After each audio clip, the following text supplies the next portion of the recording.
Okay, so let's start with the basics. And I know I've asked you this 20 times, right? But just for my readers, tell me, what is bonsai? So bonsai simply means a tree grown in Ligneous wood, which is wood that actually grows on itself year after year in specialty soil to be able to grow in a smaller container. Okay. So how'd you get into tree? I know you're an arborist. Have you always been interested in trees, nature, since you're a kid? How'd you develop this interest? So actually it came later on in life. I graduated with an IT degree from UK. Yeah, I was like, don't you have an IT degree? Yeah, and I didn't want to do help desk with IT or anything or work in an office. So I had a number of lawn and landscaping clients from early on. And I decided to pursue that and got a truck and equipment and started doing it full time. Then that led to me gaining an interest in trees, Japanese maples specifically. And then so my mom's name is Rose. My grandmother always had a rose garden, so that was like my first start. But I don't like roses because they're thorny. They're beautiful. A lot of the good varieties are very fragrant, but they're a lot of work. After I worked in my grandma's garden, and we had some roses at home, but it wasn't anything crazy until maybe a few years after college. My father's a surgeon, so I was like, I need to do something besides be a lawn guy. So that's when I started to specialize into trees. There's a lady around town is a horticultural consultant, and we did classes at Cave Hill Cemetery, which is a National Arboretum cemetery. Some of the most beautiful trees around, and this was back in like 2010 or so, 2011, and we still had lots of the big trees. We've since had big storms that have taken some of the massive ones down. But yeah, so then just got in with her and learned about tree identification through all seasons, and then started doing a whole lot more tree-related plantings. And I hired someone from Bob Ray, and he performed most of their plant health care treatments, which would be like deep root feeding, root collar excavation, and soil amendments, those types of things. So, and he taught me about that, which is pretty much the most advanced, technologically advanced thing you can do for a tree in the ground. He taught me about that, and that's when I switched over to, instead of cutting up trees and planting, just to growing and planting. Yeah, that was my my work life. And as soon as I became interested in trees, I got a small bonsai, something like that, maybe like 2009 in Indianapolis at the White River Zoo. The local club had sellers out there, little vendors. But yeah, so I got a little Shimpaku juniper, and then the next year I took my first workshop, which was with Ryan Neal, my original teacher, and he's out of St. Helens, Oregon, one of the world's most renowned bonsai professionals these days. And then, but I was with Ryan, but it was at Bjorn's house with Owen Rich and Shannon Salyer, a number of other names, big names in bonsai today. So it was neat to be at his first workshop back. But that was my first workshop with a professional. So eye-opening, mind-blowing, and I realized the material that I took wasn't nearly good enough. It seems to be a leap to me. Like, you get one bonsai in Indianapolis, and then you go study with this famous teacher. Like, why did you decide to do that? There was this open spot in the workshop. I took it, and I don't read a whole lot of books or magazines for education. I really like to practice with people that are currently performing these services. Ryan had just come back from Japan, where bonsai is most popular, and he had plenty of good knowledge. And the difference with him versus previous professionals that had been to Japan is that Ryan was sharing all of his knowledge. Oh, interesting. He wasn't holding. Ryan was actually sharing his knowledge and ready to disperse that to increase, because he'd been to Europe, been to Africa, even parts of Canada, other areas that had less strict importation laws, and they had much better trees all around the board. But anyway, so he was trying to elevate bonsai in the United States. Still one of the number one proponents for educational material out there. Yeah. Bonsai Mirai is his nursery. M-I-R-A-I. M-Y-R-I-A? M-I-R-A-I. Bonsai Mirai? Mirai, yeah. But he's one of the top professionals in the world. Super good guy, super intentional, and I worked with him for almost I studied with him consistently for 3 years, but I went to at least one workshop a year with him for 7 or 8 years. Yeah, so groupie, and just followed him around wherever he was. If he was within driving distance, or one time we were in Maryland seeing some family, and he was in Baltimore, so just drove up. He's the best, like I said, so anywhere I could go to be closer to him and zap knowledge from him, I would. And is that what studying means? Yeah, pretty much. There's not like a college for bonsai. Yes, lots of these teachers, they'll offer intensive courses. Okay. The courses have different terms. Bjorn specifically was 3. Ryan also was 3 as well. What's that mean? 3 what? 3 years. 3 years. Yeah, okay. yeah, 3-year commitment. So what we would usually do is 12. We would do 3 work periods of 4 days or 4 work periods of 3 days. Okay. Throughout the year, different seasons, work on same tree as well as different trees. And do that 3 years in a row. Do that 3 years in a row, and come at different times each of those 3 years to see different trees. Yes, different their development. And I completed Ryan's program on junipers. Wow. And that was a huge commitment. It was out in Portland. Luckily, I had a best friend that lived out there, so I could stay with him and then drive. It was only about 40 minutes or so from his place to the nursery to Marai. So I would go out there just whenever I could. But so as far as the actual programs, though, Bjorn had a very similar program. We got a certificate at the end. That doesn't necessarily mean much, but there's no... Whereas in Japan, they've got the NBA, the Nippon Bonsai Association, and they're a certifying body that will make you a legit bonsai professional, which a number of Americans have achieved. And we've got plenty of apprentices over there that are seeking to get their their certification from Japan. Yeah. Huh. But it doesn't really mean much as far as a club president. If you're a superstar and you do really good work, I'm going to try to get you in. If I don't hear about you, if I don't see much about you, and you got your certification, not to say that you aren't amazing, it's just that it's not going to change who I would bring in. Most people they've got their certification, they're going to be good anyways. Way better than I am. Tell me about the difference between caring for big trees, your previous work, and caring for small trees for bonsai. And I don't mean so much like tools and soil, more like approach, mindset, goals. Right. Things No, I understand for sure. Whenever I work on a tree, I'm going for ultimate health. I want to work on a healthy tree and/or help it get back to where it was. Like, that's the number one goal. So how aggressive I am in my treatment program will vary, but when I'm working on a big tree, most of our problems with big trees in the ground, either root or soil, okay? So sometimes you'll be able to see the root issues, but if you see a fairly good root flare, trunk flare, then it's a soil issue, okay? So whether too wet, too compacted, not enough oxygen. So there's an easy way to remediate that by blowing that soil away and backfilling it with lighter, airier soil. So for bonsai, it's a direct correlation. Bonsai are super pampered, cared for. They get watered way more than yard trees get watered, way more fertilizer. When I'm looking at this thing, I know that if there's a problem up top, that there's a problem in the soil. Being able to address that immediately with a bonsai is super convenient. You can take it out of the pot, literally cut out that directed area of rot or it's not able, where water can't penetrate. Take out that impervious area and then replace it with fresh soil, and the tree will continue to grow just fine. That's the best thing about this is you'll be able to take it out and make that immediate resolution. Like when I'm working on the baby trees versus the big trees, like I said, looking at lots of Kokofu and Taikon 10 magazines to give you an idea of ways bonsai look. We're also wanting to make bonsai look like trees. So looking at big trees, the trees at Cave Hill Cemetery, other big trees, Angel Oak in South Carolina, big trees in national parks, stuff like that. So going out there and seeing, here's a big Western red cedar, and then you can recreate that into bonsai form. So the main thing is just using trees. You're trying to bonsai is the creation of a mature tree in miniature.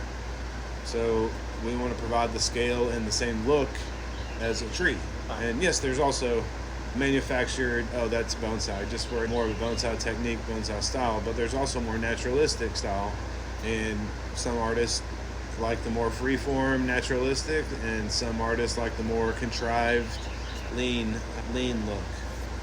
Yeah, some of the pictures in the American Bonsai Society magazine, things are hanging way down and they're coming out of like interesting shaped pots or partial pots or old shards. It's so intriguing that do some bonsai artists, do they see that as a challenge to see can they grow a tree successfully around a particular rock or around a particular pot?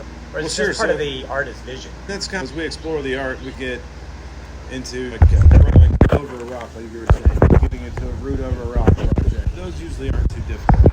But just as we venture in and try to get different types of experiments or so, that's just what we all do. And that's some will try to do an air layer, some will try to do certain things. But what's an air layer? What's an air layer? An air layer is where you essentially put roots into a bag and then cut that off, and you'll have a new tree with those roots. Oh, interesting. Yes. It's AIR layer? Yeah, air. Yep. Air layer, huh? Yeah, so there's ground layer too, where you can lay them on the ground and put mulch on it. Not these, but some plants. Huh. Yeah, so interesting. It's called layering. But yeah, that's air layering when you use a bag of sphagnum, or you also, I can show you some examples. But you're trying to get that to grow off of so you're trying to get a free tree. Branch, yeah. You're like, oh, I've got one tree. Early on, you're trying to do lots of different things to maximize maximize your experiments. Yeah. When I started bonsai, I was much more experimental than I am now because I know what works and I try to stick with that. No, I understand. Huh. Early on, getting an air layer or trying an air layer on this would be nice because, if you've got a nice tree down here, then you can just air layer off the top and then have a nice tree with another potential new tree.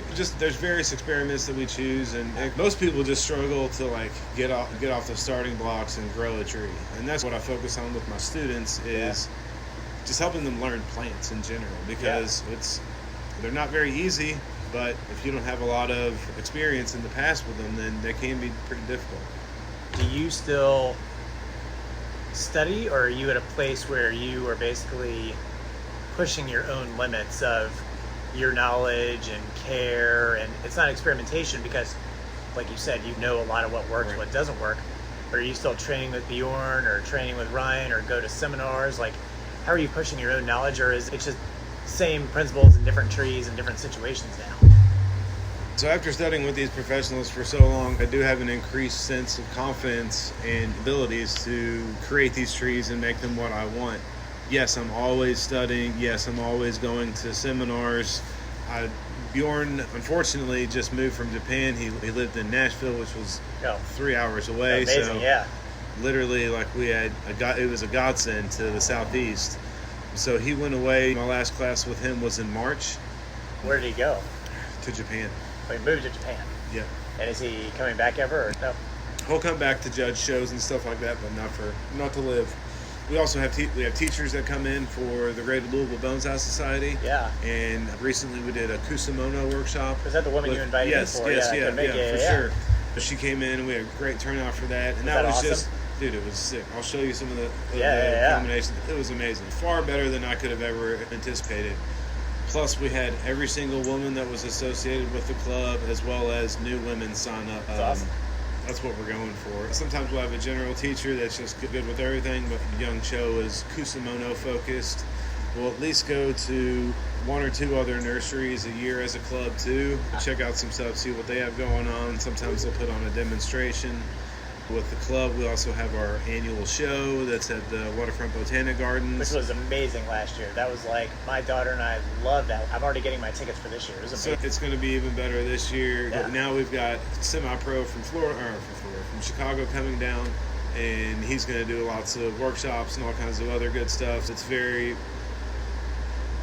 There's a lot of good stuff going on with this as far as learning opportunities. But as far as there's a Pacific Bonsai Expo, which is out in California in November this year. So I'm going to try to make it out there, seeing what kind of materials out there, seeing what material is going for, and seeing the types of the designs that are winning contests. That when I'm walking through the exhibition hall, I showed a couple trees in St. Louis. When I walk through the exhibition hall, checking and seeing what people are really stopping at and seeing what draws the eye, and just doing more market research. And because I'm not a trained artist, like I can't draw a stick figure. This was my first foray into any kind of art. It's the artistic component still new to me. Like I got lucky because of my horticultural background, so I knew how to grow plants and was able to grow plants, and that's 50% of what you do now. And I'm still 20% into my 50% learning about my art, so I'm still constant development.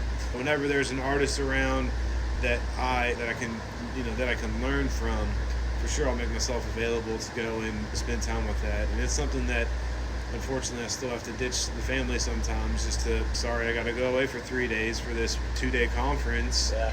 And it only happens once a year, but gotta go, yeah. You gotta make these things. One question I had that's prompted was, how do you even think about yourself? Are you an arborist? Are you a horticulturist? Are you an artist? Are you a teacher? And I get you can be many things, but I'm curious, how do you view yourself in your work? I don't really have a title for myself. I've thought about that before. I'm definitely a horticulturist, and I'm an arborist. Like with bonsai, I'm a root specialist, and that's my focus, where I can develop a root ball and develop a very good start from that standpoint. Unfortunately, everybody looks at the canopy, so they don't necessarily know the benefits of the high quality root ball. But I'm a horticulturist and arborist. This is how I describe myself. But more plant healthcare arborist. Whenever you say arborist, everybody's always running around with a chainsaw or cutting trees down. Yes, sometimes we have to do that, but I don't do that anymore. I have guys that take care of that. Another time I visited, but you said something to the effect of, you showed me a tree, and you said something to the effect of, last week I spent 8 to 12 hours one day working on this tree.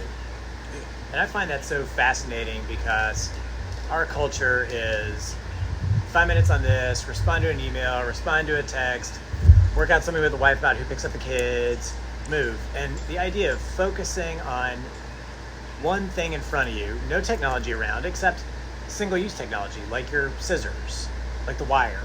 Tell me about talk to me about bonsai and focus and attention and being willing to dedicate a non-trivial amount of time and attention to something for its care.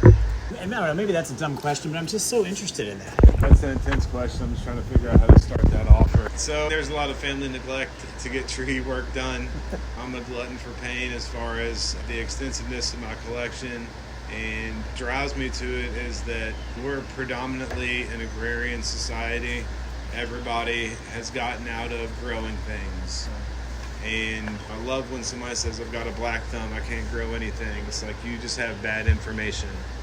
And so I really just try to, if I'm educating people, then that makes me feel good. So how can I educate people? By saying, hey, this little red pine that I'm going to sell you that's in your price range, I'm going to turn into this. So how does that keep me working? I've got to develop this tree to show them what it can be and help tour guide them to let them know about this possibility, because like you and many others, unless you spend time in Japan, when you walk back here, you don't know what you're looking at. Right. Yes, they're bonsai of some type, but you've never seen the diversity. You've never seen the styles. Like every time I come here, I feel like I'm starting over in my education. Like I'm so new after 2 years. And you see so many different trees. So many trees have developed since the last time you were here, or maybe the last time you were here you didn't see them. But that's part of it, is you are always learning, always developing something. And even as I'm walking around, I'm figuring things out. And that's me. I do this a lot. Not every day, but I do this a lot. It is hard to stay focused on this stuff, and when the rainy spring, cold days that are nice and gray and wet, my bones are achy. I wish I was in Florida, but I really want to work on trees. It's just not time yet. I remember those times wanting to work on trees and not being able to, and that kind of powers me through in the summertime, just because there's so much work going on right now. Yeah. Because naturally it's the growing season. But like I said, I'm a glutton for pain, so instead of just having deciduous trees or coniferous trees or tropical trees and houseplants and succulents and cacti, I just have all of them together. Eliminated certain categories of those plants, I would eliminate certain work periods throughout the year. I'm trying to streamline the plants that I'm growing just so that I can have less tasks, but with larger plant groups, we're going to have a little bit more time spent. But it's really just, I know that I'm just the holdover for this person. I'm going to die someday, hopefully not anytime soon, but I'm going to do my damnedest to keep these trees alive and make them the best that they can be for whenever somebody comes in and buys them and wants to take that on as their next project, or if some of them are good enough to make it into a collection, anything along those lines. Just trying to make sure that I can create a good root ball, create a nice trunk, attractive foliage bed to make the tree attractive to somebody. Oh man, I'm loving this. I love this, man. This is awesome. So let me ask about the failure we saw. Yeah. You said your daily reminder of, so when the tree dies, when a bonsai artist fails, what's happened? So that's the thing, is nothing. Bonsai is the most misunderstood art, the least discussed, in my opinion, versus any kind of traditional art, music and or painting, those types of things. Bonsai is the least talked about. So there's no such thing as failing in bonsai unless you kill a tree and then don't get another one. So you only fail when you stop trying.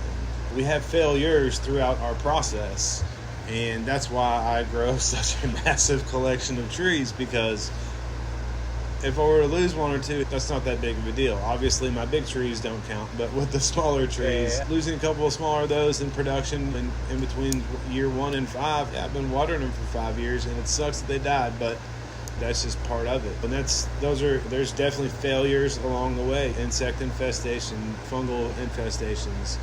But no failing in bonsai as much as there is stopping the practice, or I guess failing in bonsai could also be defined as killing a tree and not knowing why it died and not learning your lesson.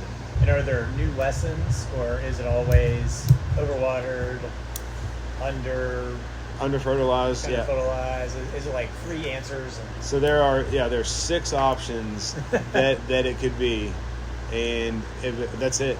So not enough sunlight, too much sunlight.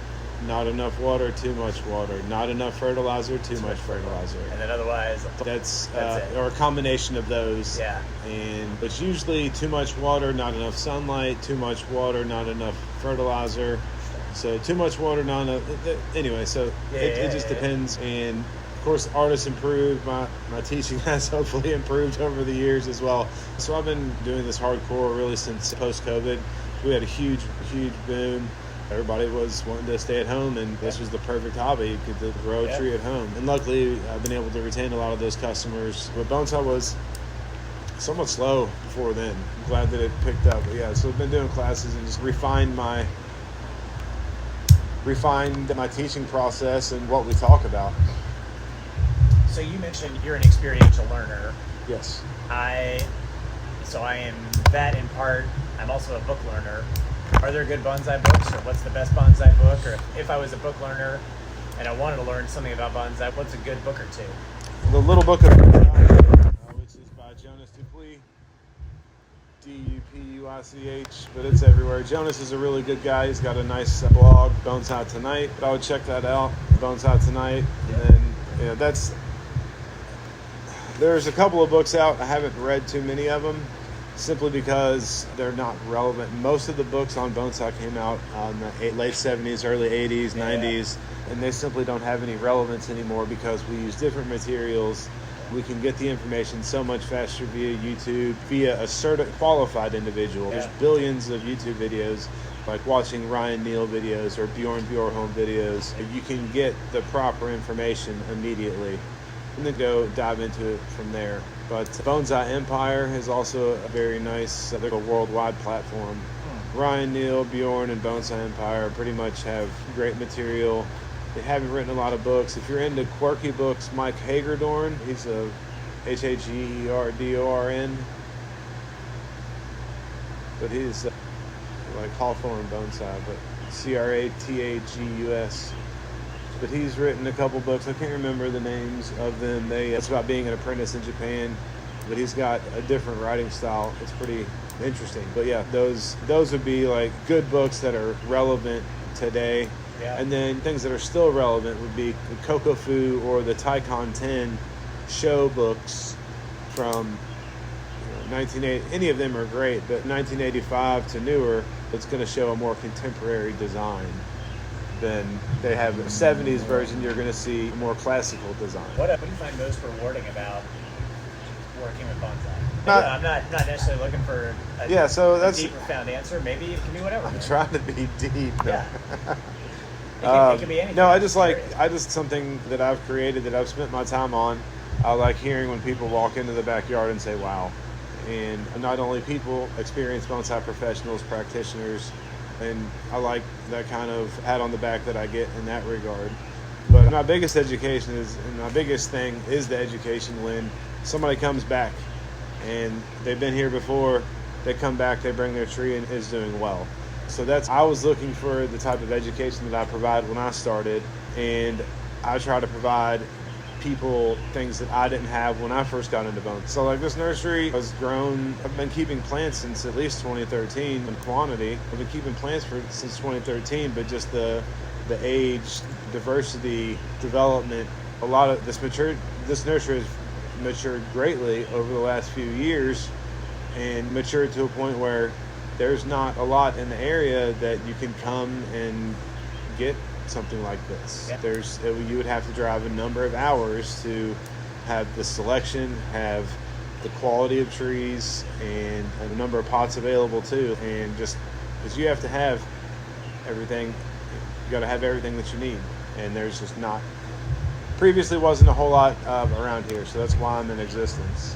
So my yoga teacher has a ton of just trees in the studio, and I just became interested in that. And around, actually, one year for Christmas, she gave me an air plant, and I loved it, and I kept it alive for, I think, 3 or 4 years. And I found that it created a pleasing environment. And for whatever reason, this is probably 2021 or 2022, I was like, I just need to do a bonsai. She's like, where do I go? And I thought she might know, and there's this guy in Louisville. Just Google Bonsai Louisville, and you came up. Okay.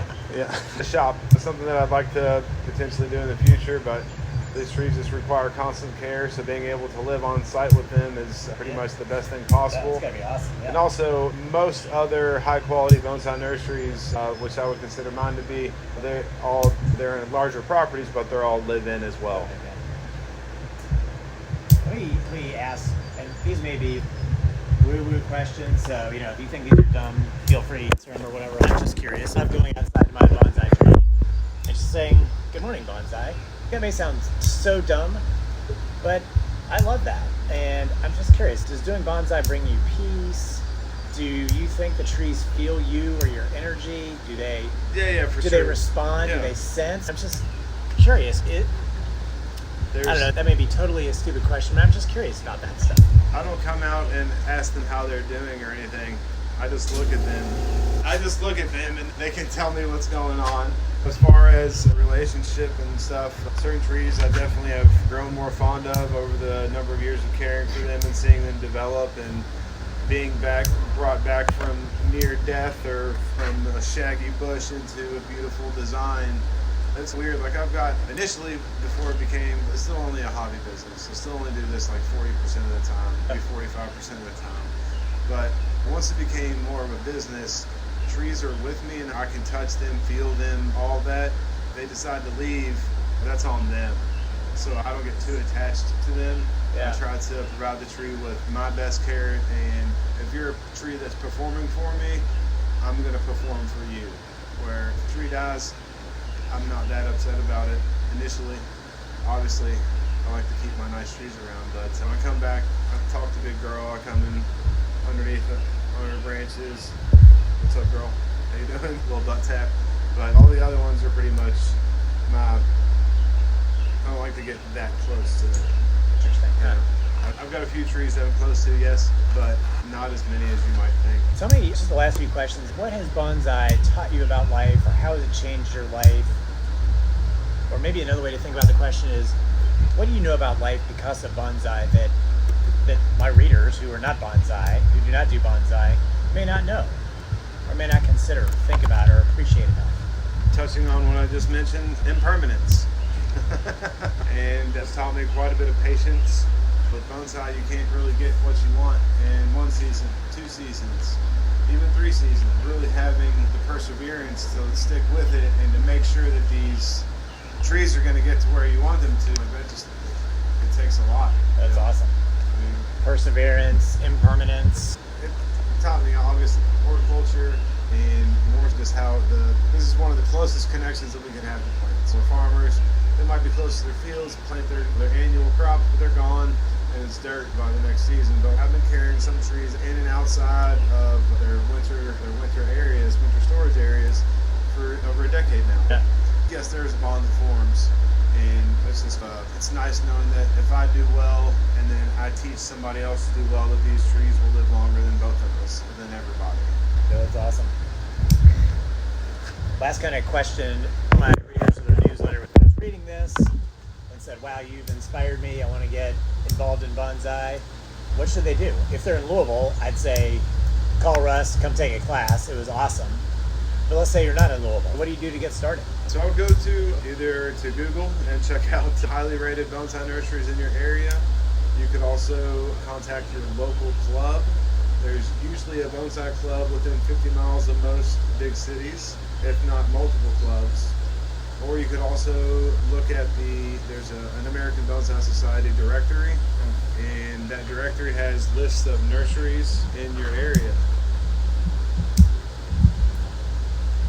What I'm hearing is don't go to some rando place, buy a tree, and start winging it. Invest in some education. Invest in a class. Invest in teaching yourself how to keep it alive. My mantra is if you're not going to do something right, why do it at all? So I'm not trying to throw half of an effort at it. I'm looking to do it right and properly. These people have been growing in your area for an extended amount of time.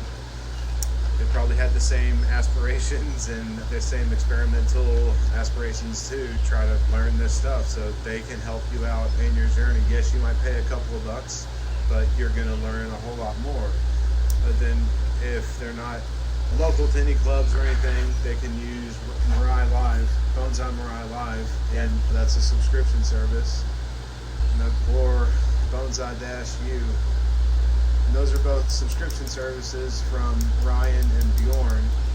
And there's also plenty of free YouTube content from both of those people. They're very prominent in our industry, and they pretty much know their stuff. Yeah. If you don't have anybody close, then those are definitely the best places to go. Yeah, it's awesome. Pick out. Don't watch Karate Kid. I think that's where you're going. Don't watch Karate Kid. Yeah. Maybe that'll be the title of the newsletter article. Don't watch Karate Kid. Never really got the Bonsai Association through that movie, and that's where a lot of people tell me they're like, "Oh, Karate Kid." It's not Karate Kid. He's growing plants inside. All right, this is awesome, Russ. This was great.